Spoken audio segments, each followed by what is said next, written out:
We can all do that if we are willing to be explicit and structural about the ways in which racism works all around us. Any time in this country that we have decided to restrict immigration, we've driven up the numbers of undocumented immigrants. So either way, whether we're treating immigrants as criminals or treating immigrants only as workers, we dehumanize immigrants. So we cannot wait for things to get worse. People need us to keep moving so that they can get their legal status, find decent jobs, keep their homes, and live out their full potential. Today, where Americans, that was released recently by Time and CNN, where Americans said, for example, 25% of them don't think that Muslims can be patriotic Americans and believe in American values. Nearly a third of respondents to that poll said that Muslims should not be allowed to run for president or serve on the Supreme Court. So this question of whether the Cordova House should be built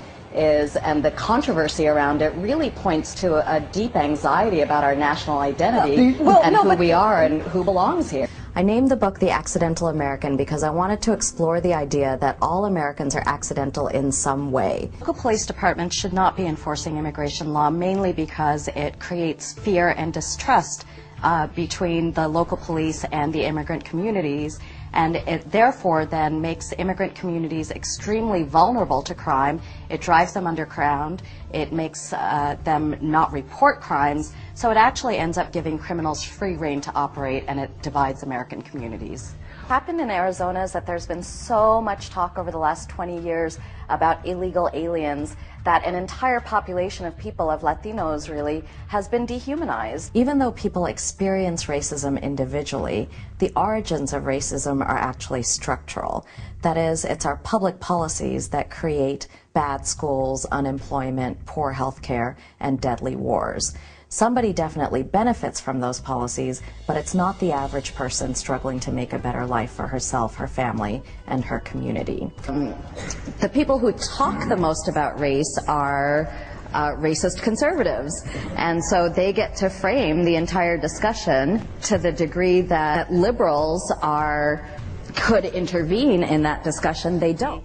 And the alternative to a vision of post-racialism, where we have this kind of fake feeling that we're past race, is actual racial equity. We're in a situation now where structural, the things that could really close the racial divide are actually new rules, new structures, new institutions, but Americans won't support those because they can't see the need for them. That seems to me to be the political problem that we have to solve.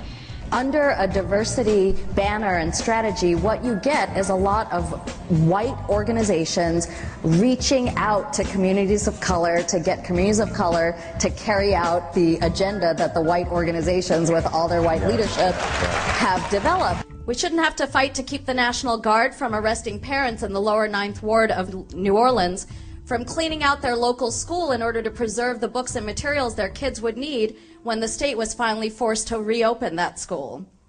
We shouldn't have to fight to make sure that 6 teenagers in Jena, Louisiana don't go to prison. We shouldn't have to fight to get access to the best jobs in restaurants, fulfilling college educations, or a proper diagnosis at the hospital.